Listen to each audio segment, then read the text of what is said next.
제가 이 말씀을 시작할 때 질문으로 한번 이 말씀을 시작할까 합니다. 여러분 지금까지 살아오면서 물론 좀 긴 인생을 살기도 했지만 아직은 그렇게 긴 인생이 아니지 않습니까? 기뻤던 적이 언제인지를 한번 생각해 보시기 바랍니다. 내가 언제 기뻤을까? 기억들이 없으십니까? 그러니까 저도 한번 생각해 봤습니다. 말씀을 준비하면서 내가 언제 기뻤을까? 근데 보통 이럴 때 기쁜 것 같아요. 오랫동안 기다렸던 일. 그러니까 예를 들어서 내가 원하는 학교에 입학 소식을 들었을 때, 내가 원하는 직장에 이렇게 취업 소식을 들었을 때, 이럴 때 이제 기뻤을 수도 있고요. 또 어떤 때 기뻤냐면 내가 생각하지도 않았던 일을 내가 보상받았을 때 정말 기쁜 거죠. 예를 들어서 어린이날, 오늘 같은 어린이 주일날 뭘 기뻐하죠? 선물 받으면, 그렇죠. 뜻듯이 기뻐하지 않습니까? 근데 여기에 뭐 정말 큰 선물을 준다고 한다면 진짜 막 기뻐지겠죠. 그러니까 여러분들의 기쁨의 순간은 언제일까요? 오랫동안 기다려온 일에 대한 결과를 받았을 때, 아니면 예상하지 못한 일에 대한 어떤 선물을 받았을 때. 저는 아무리 생각해봐도 좀 제가 재미없는 인생을 살았던 것 같아요. 그렇게 특별하게 막 뭐 심장이 막 밖에 튀어나올 정도의 기쁨은 기억나지 않더라고요. 참 재미없는 인생을 산 것 같아요, 제가. 저도 좀 막 확 기뻐가지고, 물론 제 딸이 태어났을 때 저는 기뻤을까요? 슬펐을까요? 기뻤죠. 네. 제가 2주 동안 밤을 왜 웃으십니까? 네. 제가 2주 동안 밤을 거의 꼴딱 새고, 그리고 맞이한 첫 아이였습니다. 첫 모습이 어땠을까요? 뭐 천사와 같았을까요? 양수에 찌들어가지고 애가 쪼글쪼글한 상태로 그렇게 태어났는데, 그 얼굴을 보고 기뻤던 게 아니라 이제 끝났구나.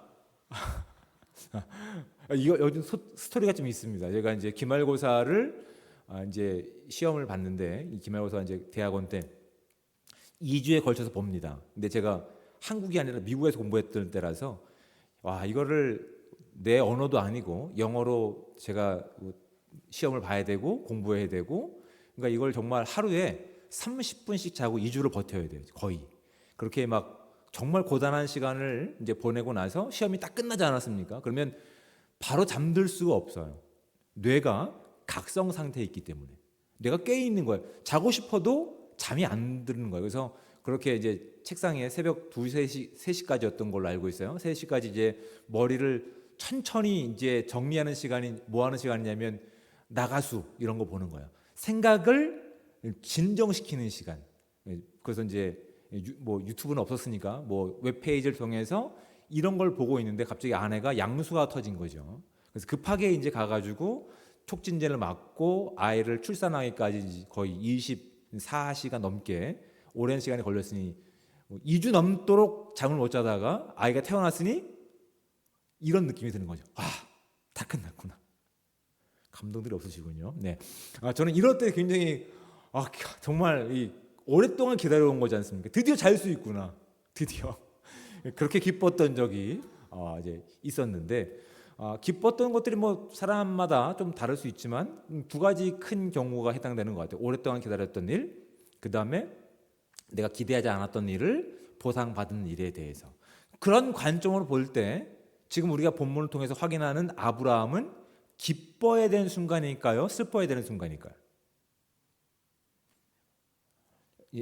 헷갈리시군요. 네, 아브라함이 이제 75세에 하나님께 부름을 받습니다. 그리고 25년이라고 하는 시간이 지나도록 자녀를 볼 기회가 없었습니다. 그리고 그 시간이 지나면서 생물학적인 능력은 끝나버린 시간이 됐다고요. 그러니까 뭐 생리가 끊기고 이제 기력이 다 쇠했기 때문에 이제 우리에게선 더 이상 가능성이 없으니까 이젠 뭐 하나님 주시면 뭐 그거는 정말 말도 안 되는 일입니다. 이렇게 포기했기 때문에 하나님께서 내년 이맘때에 너에게 자식이 있을 것이다 라고 말씀하셨을 때 아브라함과 사라는 어떻게 했다고요?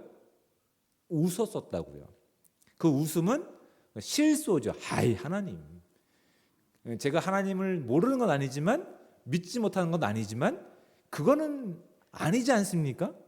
불가능한 일이지 않습니까? 라고 실수한 거라고요. 그냥 웃어버린 거라고요. 거기에 대해서 아니, 내가 너를 통해서 반드시 이맘때에 자녀를 내가 약속한 것을 이룰 것이야 라고 약속하신 거예요. 그리고 1년이 지나고 나서 누가 태어난 거예요? 드디어 이삭이 태어난 거예요. 이삭이라고 하는 이름의 의미가 무엇이냐면 웃다라는 뜻이에요. 미소라는 뜻인 거예요. 그러니까 처음에는 실소였죠. 아이, 하나님, 그런 건 이제는 뭐 다른 아니면 제 종을 통해서 아니면 종을 통해서 낳은 이제 뭐 이스마엘을 통해서 제 후손을 이어가도 되지 않습니까? 그렇게 충분하지 않습니까? 근데 하나님께서 말씀하시는 건 아니, 너에게서 근거를 찾지 않고 너에게서 가능성을 두지 않고 내 약속의 근거를 가지고 나는 그 일을 이뤄낼 것이야 라고 말씀하셨어요. 그리고 그 결과가 이삭으로 주어진 거라고. 그러니까 아브라함과 사라는 어떤 감격일까요? 그렇게 오랫동안 기다렸던 시간이에요. 근데 본인들이 기대했던 내용일까요? 뜻밖의 선물을 맞이하게 된 거라고. 그러니까 우리가 보통 기뻐하는 모든 요소가 지금 이 본문 가운데 다 담겨 있어야 되는 거예요. 그렇게 오랫동안 기다렸는데 가능성이 없어. 끝났지. 근데 놀랍게도 정말 약속이 현실이 되는 것을 바라볼 때 얼마나 기뻤겠어요. 그렇죠. 그리고 이제 젖을 떼는 시간이 이르렀을 때 보통 젖은 2년 정도, 3년 정도 먹입니다. 그리고 이제 아이가 어느 정도 이제 걸음마를 할 수 있겠죠. 그때가 되었을 때에 오늘 본문은 8절 말씀해 보십시오. 아이가 자라매 젖을 떼고 이삭이 젖을 떼는 날에 아브라함이 큰 잔치를 베풀었더라라고 되어 있어요. 아브라함의 그 감정이 느껴지십니까? 안 느껴지시는군요. 여러분, 잔치를 왜 열까요? 기뻐서 열겠죠. 근데 이건 내가 기대하지 않았던, 그렇죠? 이건 정말 내가 꿈꾸지 않았던 일에 대한 결과로서 내가 꿈꾸지 않았던 놀라운 선물로서 주어진 것에 대해서 여러분, 내가 웃고 있는 이 웃음의 의미를 이 아이를 통해서 여러분도 함께 좀 기뻐했으면 좋겠습니다 라고 하는 것이 아브라함이 큰 잔치를 베푼 목적이었을 거예요. 그렇죠. 자, 여기까지 보면 어떠한 감정으로 이 본문을 읽어야 될까요? 지금까지 다 얘기했지 않습니까? 어떤 감정으로 이 본문을 읽어 나가야 될까요? 기쁨과 벅찬 감동으로 이 본문을 읽어 가야 되지 않을까요? 제 말이 어렵습니까? 제가 지금 영어를 하고 있나요? 아니죠. 근데 아직 피곤해서 그렇죠. 네, 피곤해서 그럴 수 있지만 이 본문은 그렇게 읽어 가라고 그 처음을 이렇게 시작하는 것 같아요. 벅찬 감동을 가지고 기쁨을 가지고 봐야 되는 거예요. 그런데 9절 말씀을 보십시오. 사라가 본즉 아브라함의 아들 애굽 여인 하갈의 아들이 이삭을 놀리는지라라고 되어 있는 거예요. 그 기쁨의 시간에 주인공으로서 등장해야 될 자신의 아들 이삭이 누구에게 놀림거리가 되는 거예요? 그렇죠. 하갈의 아들인 이스마엘. 그러니까 지금 이 아이가 지금 이 이스마엘의 나이는 우리가 이 성경 본문을 통해서 확인해 보면 약 17세 정도 됩니다. 17세. 청소년기예요. 다 장성한 뭐 중고등학교쯤 되는 그 아이가 이제 2-3살 되는 아이를 마치 뭐 농락하는 것 같은 조롱하는 것 같은 내용을 보고 누가 쉽게 얘기해서 빡친 걸까요? 네, 사라가 기분이 확 상한 거예요. 가장 기쁨의 시간에 가장 벅찬 시간에 지금 사라는 감정이 상해버린 거예요. 그래서 원래는 의도를 가지고 이 본문을 읽어가야 되냐면 벅찬 감동과 기쁨을 가지고 본문을 읽어가야 되는데 갑자기 분위기가 싹 바뀌어버리죠. 이건 기뻐해야 될지 조심스러워해야 될지 막 혼돈이 되는 본문으로 지금 이야기가 진행되고 있는 것들이에요. 지금 그 상황에서 사라가 지금 이스마엘을 호칭하는 명칭을 좀 보십시오. 9절 말씀. 사라가 본즉 아브라함의 아들, 이스마엘도 누구의 아들이에요? 아브라함의 아들이죠. 생물학적으로 아브라함의 아들 애굽 여인 하갈의 아들이라고 이렇게 이스마엘을 뭘로 부르고 있어요? 이스마엘로 부르고 있지 않아요. 종의 아들로 부르고 있어요. 얼마만큼 적대성을 가지고 있는지를 이 본문을 통해서 확인하게 되죠. 그런데 아브라함은 또 이 아이를 어떻게 또 부르고 있는지를 또 보십시오. 11절. 아브라함이 그의 아들로 말미암아. 그렇죠? 사라가 보는 이스마엘은 어떤 호칭으로 불리고 있어요? 종의 아들. 그렇죠?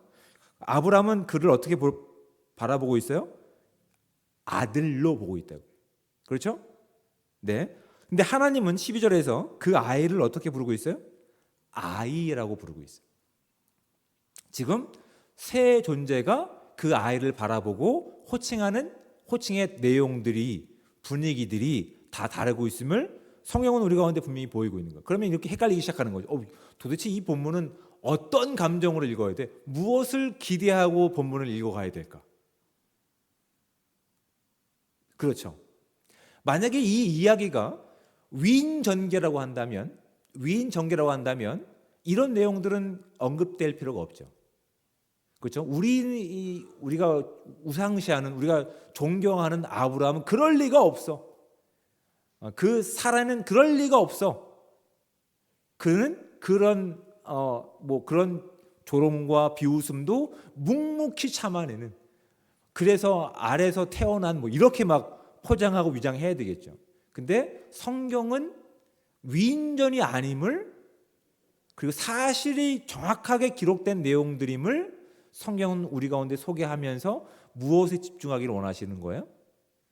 인류의 시간과 인류의 관계와 인류의 문화 속에 들어온 하나님이 목적하시는 것이 무엇인지를 우리가 보기를 원하는 거예요.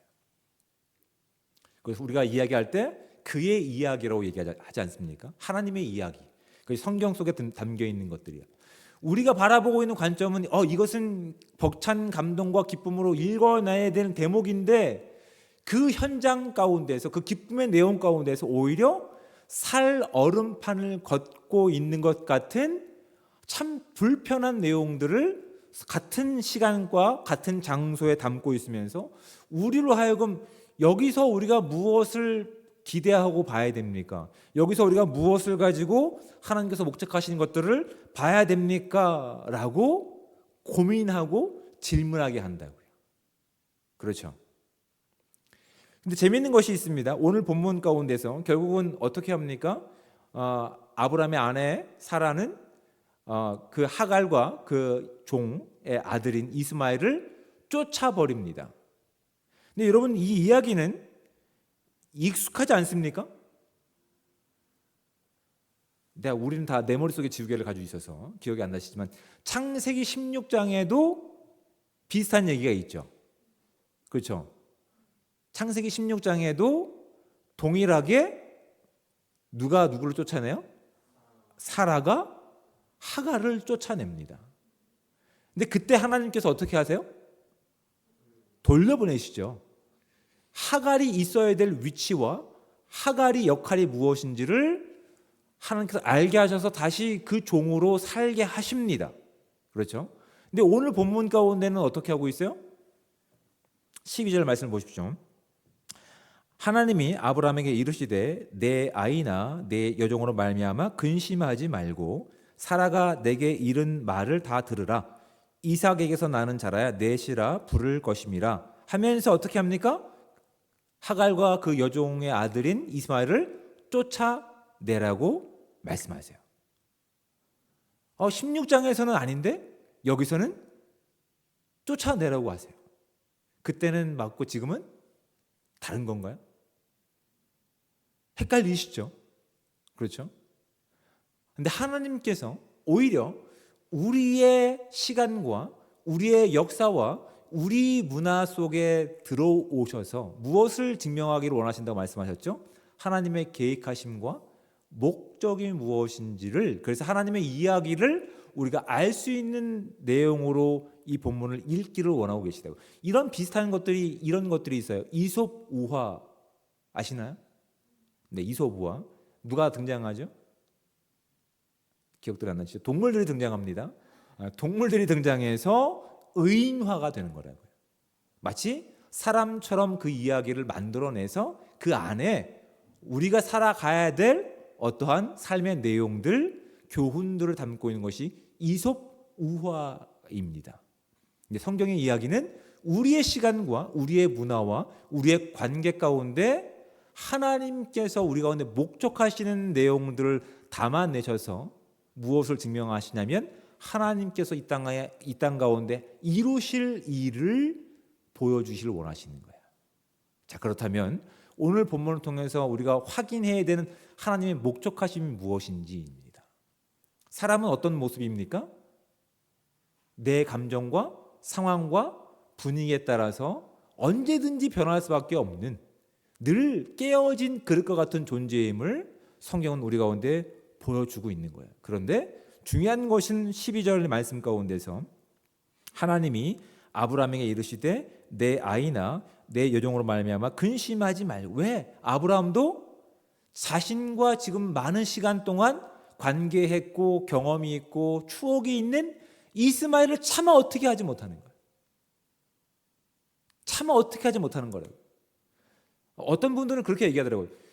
차를 10년 넘게 타면은 정이 든다고 그러더라고요. 네, 저는 잘 모르겠어요. 아무튼 그래서 차를 폐차할 때 눈물이 났다고 그렇게 페이스북에 글을 올리셨는데 저는 잘 모르겠더라고요. 근데 하물며 이렇게 뭘까요? 이 기계 덩어리 그냥 뭐 인지가 없는 차를 폐차할 때도 정들었던 그 차와 함께 가지고 있었던 감정과 그런 경험들 때문에 폐차하는 것조차 슬퍼했던 경험이 있는데 지금 이스마엘은 그냥 도구가 아니잖아요. 기계가 아니잖아요. 감정이 있는 존재잖아요. 17년 동안 그냥 종과 주인의 모습이었을까요? 아니요. 이스마엘도 17년이라고 하는 시간 동안 아브라함과 사라에게 무엇을 줬을까요? 기쁨을 줬던 존재라고요. 추억이 함께 있던 존재라고요. 근데 아브라함은 지금 아내 때문에 어떻게 해야 되는 거예요? 이 추억을, 이 관계를 깨트려 버릴 수밖에 없는 상황 가운데 있다고요. 그 마음이 편했을까요? 불편했어요. 11절 말씀은 그 일이 매우 근심이 되었다라고 성경은 우리가 명확하게 지적하고 있는 거예요. 근심이 되고, 다른 번역에서는 분노했다라고 되어 있어요. 이 일로 인해서 다른 번역에는 그만큼 아브라함에게 쉽지 않은 결정인 거예요. 이 아이도 내 아이인데, 이 아이도 나와 함께 많은 시간을 함께 있는 아이인데, 많은 추억거리가 있는데 그렇게 한 방에 이 아이를 버릴 수 있나? 이미 16장에서는 이 아이를 버렸다가 다시 내가 품었던 적이 있는데 다시 한번 버려야 된다고? 그 근심과 걱정을 하고 있는 아브라함에게 하나님이 12절 말씀을 하고 있는 거예요. 하나님이 아브라함에게 이르시되 너의 아이나 너의 여종으로 말미암아 근심하지 말라. 사라가 너에게 이른 말을 다 들으라. 이 말은 어떤 거예요? 쫓아내라는 거예요. 이것이 하나님께서 우리의 문화 가운데 무엇을 원하시는지를 정확하게 알아야 되는 거예요. 왜냐하면 이 내용을 알지 못하고 표면적으로 문자적으로 이 내용을 이해하면 어떻게 됩니까? 와, 하나님 참 매몰차시네. 참 냉정하시네. 기독교 그렇게 안 받는데 그 정이 들었던 그렇게 버림받은 존재들을 그냥 그렇게 헌신짝처럼 내버리는 종교가 기독교네. 이렇게 오해할 수 있다고요. 아니, 그것이 아닙니다. 우리의 시간과 우리의 관계와 우리 문화권 가운데 하나님께서 목적하시는 것을 발견하기를 원하시는 모습이 마치 이솝 우화 같은 내용으로 성경은 우리 가운데 보기를 원하는 거예요. 하나님께서는 그 아이를 내버려둔 채로 방치하지 않으십니다. 뒤에 나오는 내용을 보십시오. 자, 17절 말씀을 보십시오. 하나님이 그 어린아이의 소리를 들으셨으므로 하나님의 사자가 하늘에서부터 하갈을 불러 이르시되 하갈아 무슨 일이냐 두려워하지 말라. 하나님이 저기 있는 아이의 소리를 들으셨나니 일어나 아이를 일으켜 내 손으로 붙들라. 그가 큰 민족을 이루게 하리라. 라고 그 아이도 버린 존재가 아니라 하나님의 보호와 인도를 받는 존재로 그렇게 불쌍히 여기십니다. 그거의 목적이 아니에요.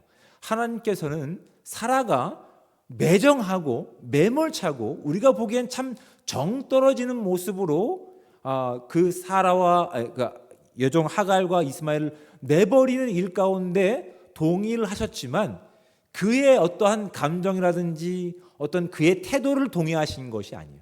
그 잘못된 동기라 하더라도 잘못된 태도의 모습이라 하더라도 그 안에 무엇이 있기 때문에 하나님의 약속하심과 하나님이 이루실 내용이 그 요청 가운데 있기 때문에 하나님께서 그 요청을 들어주라고 말씀하시는 거예요.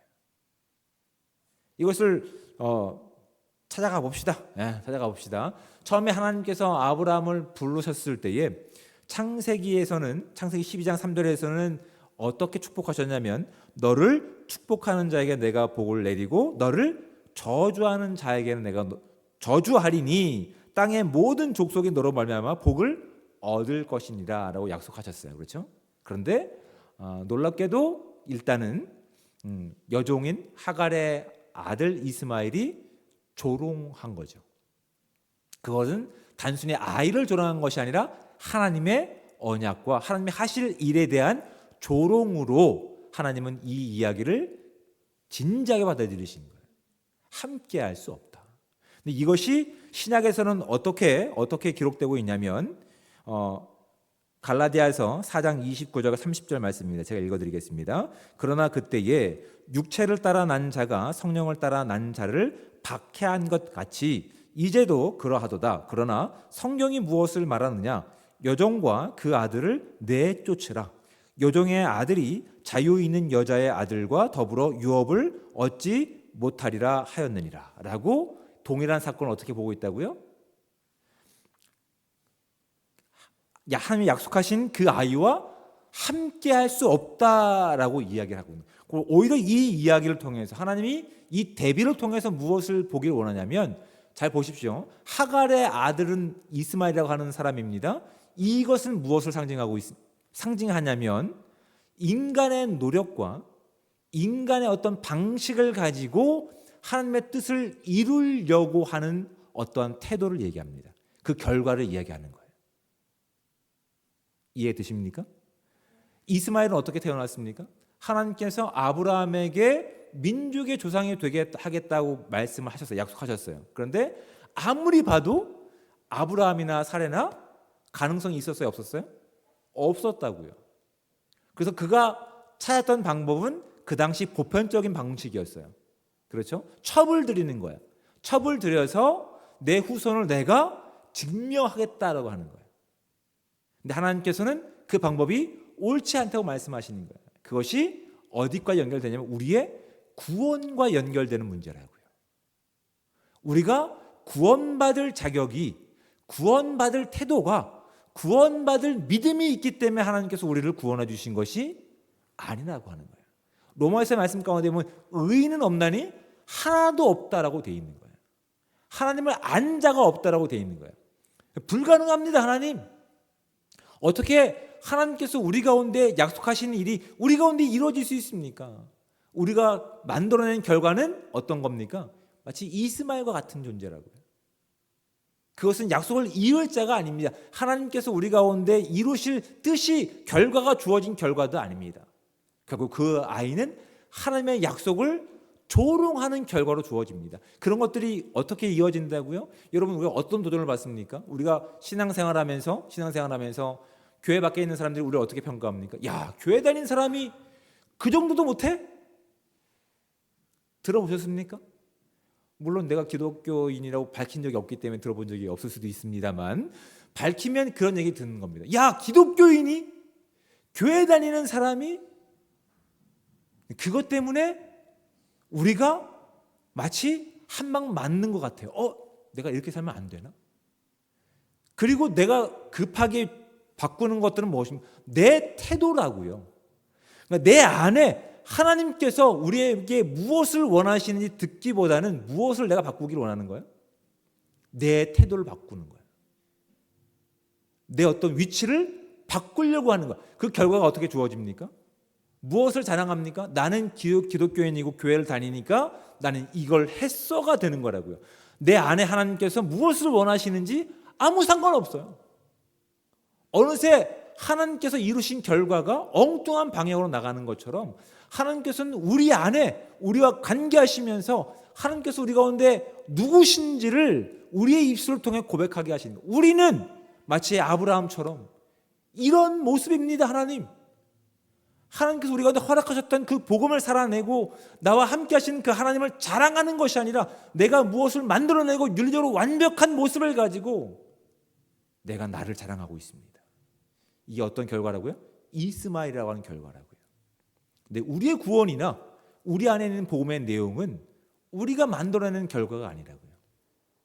그래서 하나님께서는 이 대비를 통해서 이스마엘이 아니라 너희들이 가지고 있는 능력을 증명하는 것이 아니라 너희들이 증명할 수 없는 그것을 통해서 내가 너희의 하나님이고 내가 너에게 약속한 모든 것을 이뤄내시는 유일한 주권자임을 드러내시기 위해서 오히려 하나님께서는 이 시대 가운데 이 문화 가운데 그 사건을 대비시키는 목적을 가지고 있는 거예요. 하나님의 약속은 우리의 의를 통해서 우리의 자격 요건을 통해서 얻게 되는 것이 아니라 오직 하나님께서 작정하신 근거대로 이루어진다는 사실을 믿고 나갈 수 있는 저와 여러분들 되시기를 주님의 축복을 드립니다. 그것이 여러분 요한복음 3장 16절에 어떻게 되어 있습니까? 하나님이 세상을 이처럼 사랑하사라고 되어 있는 거예요. 우리가 하나님을 이처럼 사랑했기 때문에 하나님께서 우리를 구원해 주신 것이 아니라고요. 하나님께서 우리를 이처럼 사랑하신 거예요. 그래서 아브라함을 통해서 내가 너희를 이렇게 사랑하겠다라고 약속하신 것이 결과로 주어진 것이 이삭이라고요. 불가능합니다. 하나님, 나 같은 사람이 어떻게 구원받습니까? 실수하는 인생 가운데 내가 하나님의 사랑을 받았고 구원함을 입었구나. 이스마엘이 아니라 이삭이 하나님의 약속의 통로구나, 이걸 깨닫게 된 거라고요. 그래서 다시 한번 보시면 신약성경에 보시면 갈라디아서 4장 22절과 23절에는 이렇게 기록되고 있는 겁니다. 제가 읽어드릴게요. 기록된 바 아브라함에게 두 아들이 있으니 하나는 여종에게서 하나는 자유 있는 여자에게서 났다 하였으며 여종에게서는 육체를 따라 났고 제가 말씀드렸죠. 우리의 노력과 우리의 어떠한 근거가 육체를 따라 났다는 표현이거든요.